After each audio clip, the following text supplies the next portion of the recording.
یعنی اعتماد سازی ہو رہی ہے. پہلے مرحلے میں بات چیت سے سٹارٹ کرنے سے پہلے جس طرح ماحول کو خوشگوار بنایا جاتا ہے, کچھ بہتر چیزیں کی جاتی ہیں, تو یہ کیا اس کا آغاز ہے؟ کچھ لوگ اس کو اس تناظر میں دیکھ رہے ہیں. کچھ لوگوں کا خیال ہے کہ نہیں, عدالتیں چونکہ اب آگے بڑھ کر آرڈرز کر رہی ہیں تو اس وجہ سے بھی انہیں چھوڑا جا رہا ہے. لیکن بہرحال یہ پیٹرن ہم نے پہلے بھی دیکھا کہ کچھ عرصہ کچھ لوگ لاپتہ رہے اور پھر ان کو چھوڑا گیا. تو یہ اس پیٹرن کا بھی ایک اسی طرح کا سلسلہ جو پہلے چل رہا تھا اسی کا ایک تواتر بھی ہو سکتا ہے. تو آپ جس بھی وجہ سے اس کو کہہ لیں کہ یہ چھوڑا گیا, لیکن بہرحال چھوڑ دیا گیا ہے. اور بعد میں بہت سے لوگ جو واپس آئے ہیں وہ خاموش ہو جاتے ہیں سوشل میڈیا کے اوپر. اس طرح وہ اپنا ٹویٹر اکاؤنٹ رن نہیں کرتے یا اس طرح سے وہ بہت زیادہ چیزوں میں انوالو نظر نہیں آتے. حالانکہ بہت سارے تو ان میں سے وہ لوگ ہیں جو سوشل میڈیا رن بھی نہیں کر رہے اور اس طرح سے ان کے اکاؤنٹس بھی نہیں ہیں, لیکن پھر بھی وہ اٹھائے گئے ہیں. تو مختلف لوگوں کو مختلف وجوہات کی بنا پر اٹھایا گیا ہے, لیکن بہرحال ان کی واپسی کا ایک سلسلہ جو ہے وہ شروع ہو چکا ہے. اب آ جاتے ہیں جی کہ حکومت کیا کرتی پھر رہی ہے. یہ بڑا افسوسناک ایک معاملہ ہے کہ اس کو ہمیں حکومت کہنا پڑا, کیونکہ میں تو سمجھتی ہوں کہ یہ حکومت ہے ہی نہیں. ایک تو یہ ویسے ہی آپ کو معلوم ہے کہ ڈاکہ مار کر مینڈیٹ چوری کر کے آئے ہوئے ہیں, تو یہ ایک جتھا ہی ہے. اور جتھے جو ہوتے ہیں وہ جال سازی سے اور طاقت کے استعمال سے اپنی جو حکومت ہے, جو اپنا تسلط ہے, جو اپنا قبضہ ہے, اس کو برقرار رکھنا چاہتے ہیں. تو آئین اور قانون تو ان کے لیے کوئی میٹر ہی نہیں کرتا. اب یہ ایک آئینی ترمیم کرنا چاہتے ہیں جس کے تحت یہ چاہتے یہ ہیں کہ قاضی فائز عیسیٰ صاحب کو ایکسٹینشن دے دی جائے, یا پھر اگر ان کا جانا ٹھہر بھی گیا ہو تو پھر بھی جو اگلے چیف جسٹس ہیں وہ منصور علی شاہ صاحب کسی طور نہ بنے, کیونکہ وہ ایک آزاد چیف جسٹس ہوں گے تو ان کو انفلوئنس نہیں کیا جا سکے گا. اس وجہ سے کوئی اس میں بھی قانون میں ترمیم کی جائے تاکہ ان کو نہ بنانا پڑے چیف جسٹس آف پاکستان. اس سلسلے میں ایک آئینی پیکج کئی دفعہ بات ہو چکی ہے, میں صرف مختصراً بتا دوں. یہ 2-3 تجاویز ہیں. پہلی چیز تو یہ ہے کہ جی 65 سال سے عمر کی حد بڑھا کر ریٹائرمنٹ کی 68 سال کر دی جائے, جس سے آٹومیٹکلی چیف جسٹس کو بھی ایکسٹینشن مل جائے گی. دوسری جو اس میں ترمیم رکھی جا رہی ہے وہ یہ کہ ٹاپ 3 یا ٹاپ 5 ججز جو ہیں سپریم کورٹ کے, ان کا ایک پینل بھیجا جائے اور وہ جوڈیشل کمیشن میں جائے نام, اور اس کے بعد وہاں پر فائنل کیا جائے کہ اگلا چیف جسٹس کون ہوگا. تو اس طرح سے ان کی اپوائنٹمنٹ کی جائے. اس میں بھی یہی بیسکلی بدنیتی ہے حکومت کی کہ 5 نام جائیں گے اور ان میں سے جو ووٹ ہیں زیادہ اگر حکومت اپنے حق میں اکٹھے کر لے گی تو وہ آرام سے اپنے پسند کا چیف جسٹس بھی نامزد کر سکے گی. اور تیسری جو اس میں خطرناک بات ہے وہ یہ ہے کہ مختلف جو ہائی کورٹ کے ججز ہیں ان کو ادھر ادھر شفل کیا جا سکے. اب اس کی وجہ اسلام آباد ہائی کورٹ واضح طور پر نظر آتی ہے. ابھی تو اسلام آباد ہائی کورٹ نظر آ رہی ہے, لیکن اس کا فائدہ کسی بھی حکومت کو دور رس ہوگا کہ کسی بھی ہائی کورٹ سے اگر کوئی پرابلم ہو رہی ہے تو اس کے ان ججز کو اٹھا کے کسی دوسری جگہ پہ پھینک دو تاکہ وہ وہاں پر تنگ نہ کر سکیں. تو اس وقت چونکہ اسلام آباد ہائی کورٹ کے 6 ججز کھڑے ہوئے ہیں, ڈٹ کے کھڑے ہوئے ہیں, آزادانہ فیصلے کر رہے ہیں, تو ان کو ٹارگٹ کر کے بظاہر یہ ترمیم کرنا چاہ رہی ہے حکومت کہ ان کو اٹھا کے ادھر ادھر شفل کر دیا جائے, تو اس طریقے سے ان کو کام نہ کرنے دیا جائے. تو یہ 3 بڑی خطرناک قسم کی ترامیم ہیں جو کہ تجویز کی جا رہی ہیں. اب سوال یہ کہ یہ ترامیم کیسے حکومت منظور کر سکتی ہے. اگر آئینی طور پر دیکھا جائے تو آئینی ترمیم کے لیے 2-3 چیزیں ہیں جو بڑی ضروری ہیں. نمبر 1 یہ کہ حکومت کے پاس 2/3 میجورٹی ہونی چاہیے, 2/3 اکثریت. نمبر 2 یہ کہ آپ کو قومی اسمبلی سے علیحدہ آئینی ترامیم منظور کرنی ہوتی ہیں, اور پھر اس کے بعد اگر قومی اسمبلی میں منظور ہو جائیں تو پھر سینٹ میں آپ کو الگ سے 2/3 میجورٹی سے اس کو منظور کرنا ہوتا ہے, یعنی الگ الگ دونوں ایوانوں میں آپ کو اس کی منظوری چاہیے ہوتی ہے. تیسری جو اس میں امپورٹنٹ بات ہے وہ یہ کہ آئینی ترامیم کے لیے پارٹی پالیسی کے خلاف جا کر کوئی ممبر ووٹ کاسٹ نہیں کر سکتا. یعنی اگر پاکستان تحریک انصاف کی پارلیمانی پارٹی یہ ڈیسائیڈ کرتی ہے کہ آئینی ترمیم کے حق میں ووٹ نہیں دینا تو کوئی ان کا ممبر جو ہے وہ اس کے حق میں ووٹ نہیں کرے گا. اور اگلی جو اس کی بات ہے وہ 63 جو اے آرٹیکل ہے اس کی تشریح بھی ہے کہ اگر کوئی ممبر اس کے باوجود بھی جا کے اپنی جو پارٹی ہے اس کے فیصلے کے خلاف جا کر ووٹ کاسٹ کرتا ہے تو نہ صرف یہ کہ اس کا ووٹ گنا ہی نہیں جائے گا بلکہ وہ اپنی اہلیت بھی کھو دے گا, اپنی جو سیٹ ہے قومی اسمبلی کی اس سے بھی اس کو مستعفی ہونا پڑ سکتا ہے. اور یہ وہ تشریح ہے جو کہ جسٹس عمر عطا بندیال صاحب نے کی تھی, جو کہ بہت لوگ کہتے ہیں کہ یہ بڑی متنازع تشریح ہے, اس میں ری رائٹ کیا گیا آئین کو. اب اس پہ میں فی الحال ڈسکشن نہیں کر رہی کہ یہ متنازع ہے یا نہیں ہے یا اس کے اوپر ری رائٹ کیا گیا یا نہیں ری رائٹ کیا گیا، لیکن فی الحال ایگزسٹ تو یہی آرٹیکل کر رہا ہے اور یہی اس کی تشریح ایگزسٹ کر رہی ہے. ٹھیک ہو گیا. تو یہ 4 چیزیں حکومت کو چاہیے اگر وہ کوئی آئینی ترمیم منظور کرنا چاہتی ہے. اب حکومت کے پاس نمبر 1 یہ کہ 2/3 میجورٹی نہیں ہے، قومی اسمبلی میں بھی نہیں ہے اور سینٹ میں بھی کسی حد تک نہیں ہے. ٹھیک. اس کے بعد یہ کہ اب حکومت نے اس کا ایک نیا پلان جو سوچا ہے وہ یہ ہے کہ جناب ہم ایک مشترکہ سیشن جو ہے وہ کال کر لیں، اور مختلف صحافی آج اس کو اسی طرح سے اناؤنس کر رہے ہیں کہ یہ جو مشترکہ سیشن ہے یعنی جوائنٹ سیشن،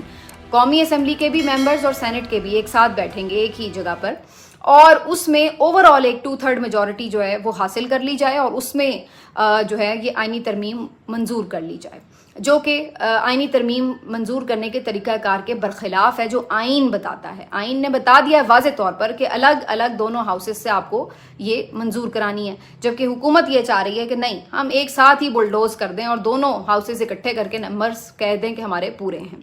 اچھا، تو کیا دونوں ہاؤسز اکٹھے کر کے ان کے پاس نمبر پورے ہیں؟ اس کا بھی جواب ہے کہ نہیں، ان کے پاس دونوں ہاؤسز اکٹھے کر کے بھی نمبر پورے نہیں ہیں. اس کے لیے انہوں نے کیا سوچ رکھا ہے؟ اس کے لیے انہوں نے یہ سوچ رکھا ہے تو ایک تو JUIF سے مولانا فضل الرحمان صاحب سے راہ و رسم بڑھا کر ان کو کنونس کر لیا جائے، اور حکومت یہ کلیم کر رہی ہے کہ مولانا صاحب نے انہیں یس کر دیا ہے اور وہ اپنے ممبرز کو کہیں گے کہ آئینی ترمیم کے حق میں ووٹ ڈال دیں. جبکہ مولانا صاحب نے کل PTI کے وفد سے جو ملاقات کی تو PTI والے یہ کلیم کر رہے ہیں کہ مولانا صاحب نے انہیں کمٹ کر لیا ہے کہ وہ آئینی ترمیم کے مخالفت میں ووٹ ڈالیں گے. اب یہ بڑی دلچسپ بات ہے کہ دونوں اپنی اپنی جگہ پہ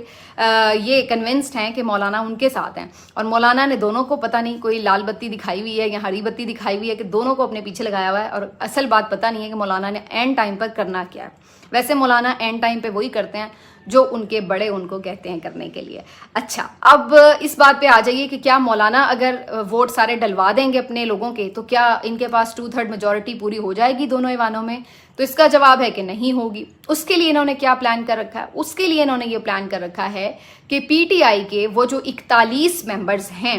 39 تو وہ تھے نا جنہوں نے اپنے کاغذات نامزدگی میں ہی PTI ڈکلیئر کر دیا تھا خود کو، اور ان کو تو پہلے ہی جھٹکے میں سپریم کورٹ نے کہہ دیا کہ وہ PTI کے لوگ ہیں. 41 وہ تھے جو سنی اتحاد کونسل میں گئے تھے، لیکن ان کو وقت دیا گیا تھا کہ آپ اب دوبارہ اپنے جو آپ کی مدر پارٹی ہے اس کو جوائن کر سکتے ہیں، یعنی PTI میں دوبارہ جا سکتے ہیں. اس کے لیے بیان حلفی ان سب نے جمع کرا دیے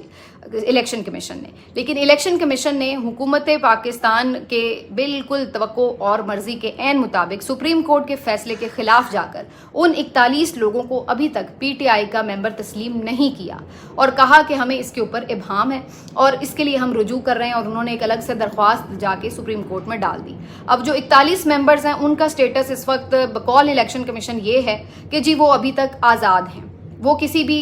پارٹی کے نہیں ہیں. لہٰذا حکومت کی اب بری نظر ان 41 لوگوں پہ ہے کہ ان میں سے کوئی 10-15 لوگ جو ہیں وہ توڑ لیے جائیں، مجبور کر لیے جائیں، لالچ دے دی جائے، یا زور زبردستی سے کسی بھی طرح کوئی بندے ان کے گھر کے اغوا کر لیں، خود ہی بیچارے آ کے ووٹ دے دیں گے. تو ان کو کسی بھی طرح استعمال کر کے ان میں سے 10-12 لوگوں کو اپنے ساتھ آئینی ترمیم میں ووٹ ڈلوا لیا جائے. تو وہ جو 41 لوگ ہیں وہ اس وقت جو ہے وہ نشانے پر ہیں، اور ان کی وجہ یہ ہے جو میں آپ کو بتا چکی ہوں. اس طریقے سے یہ کلیم کیا جائے گا الیکشن کمیشن کی طرف سے کہ چونکہ یہ آزاد ممبرز تھے تو یہ کسی پارٹی پالیسی کی محتاج نہیں تھے، لہٰذا ان کو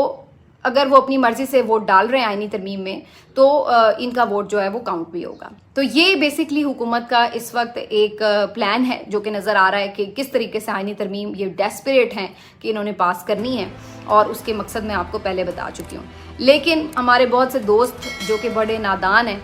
وہ انہیں یہ سمجھا رہے ہیں کہ جی آئین میں ایسا پاسبل نہیں ہے کہ آپ اکٹھے بلا لیں، الگ الگ کروانا ہے. کوئی سمجھا رہا ہے کہ ان کا ووٹ ہی نہیں گنا جائے گا، کوئی کچھ سمجھا رہا ہے، کوئی کچھ سمجھا رہا ہے. اور ایک بات تو یہ بھی ہے کہ ابھی سینٹ مکمل بھی نہیں ہے تعداد میں. آپ کو پتہ ہے خیبر پختونخوا کے الیکشنز ہی نہیں ہوئے ہوئے سینٹ کے، تو سینٹ تو مکمل ہی نہیں ہے اپنی تعداد میں، لیکن یہ آئینی ترمیم کرنے چلے ہیں. تو میں ان نادان دوستوں سے صرف یہ کہوں گی کہ میرے پیارے بھائیوں اور بہنوں، آپ کن لوگوں کو سمجھا رہے ہیں؟ کیا آپ سمجھتے ہیں کہ ان لوگوں کو یہ نہیں پتا کہ یہ کیا کرنے جا رہے ہیں اور کیوں کرنے جا رہے ہیں اور یہ غیر قانونی ہے؟ لیکن ان کو تو بیسکلی عادت ہو چکی ہے بار بار آئین شکنی کرنے کی، آئین کے خلاف جا کر کام کرنے کی. اگر آپ کو بھول گیا تو میں یاد دلا دیتی ہوں کہ جب پنجاب اور خیبر پختونخوا کی اسمبلیاں توڑی گئی تھیں تو اس وقت 90 دن میں الیکشن ہونے تھے، لیکن اس حکومت نے الیکشن نہیں کرائے تھے۔ اس کے بعد جب قومی اسمبلی بھی ڈیزالو ہو گئی تو 90 دن میں الیکشن ہونے تھے، لیکن اس حکومت نے اس وقت بھی الیکشن نہیں کروائے اور 6 مہینے بعد جا کر جو ہیں اس ملک میں الیکشن ہوئے تھے فروری میں۔ اس کے بعد یہ حکومت جو کہ صاف شفاف الیکشن کے طور پر سامنے آنی چاہیے تھی، آپ سب کو پتہ ہے کہ کس طرح مینڈیٹ چوری کر کے مسلط کی گئی ہے۔ اس کے بعد آپ یہ دیکھ لیجئے کہ یہ حکومت سپریم کورٹ کے فیصلے کو نہیں مان رہی جو کہ آئین کہتا ہے کہ ماننا ہے۔ اس کے بعد یہ حکومت ایک نامکمل ایوان سے آئینی ترمیم منظور کرانے چلی ہے، یہ بھی ایک غیر آئینی کام ہے۔ اور پھر انہوں نے اسی طرح جعلی ووٹوں کے اوپر سارے اپنے صدر بھی منتخب کرا لیے، اپنے ممبر سینٹ بھی منتخب کرا لیے۔ تو سارا ہی یہاں پر جو کام ہے وہ اس قدر غیر آئینی اور آلودہ ہے، یہ پورا کا پورا اس وقت جو ایک سیٹ اپ بنا ہوا ہے کہ اس کو پتہ نہیں ٹھیک کیسے کرنا ہے اور کیسے یہ ہوگا۔ اس لیے جو اب یہ نئے الیکشنز کی بازگشت ہے وہ اسی لیے ہے کہ اتنا گند پڑ چکا ہے کہ اس کی صفائی بڑی مشکل ہو چکی ہے۔ تو بہرحال حکومت سے تو مجھے کوئی امید ہی نہیں ہے کہ یہ آئین اور قانون کی کوئی پاسداری کرے گی، یہ تو ایک جتھا ہے اور انہوں نے پہلے بھی آئین کی اور قانون کی کب پرواہ کی ہے جو یہ اب کریں گے۔ انہیں صرف اپنا ایک جو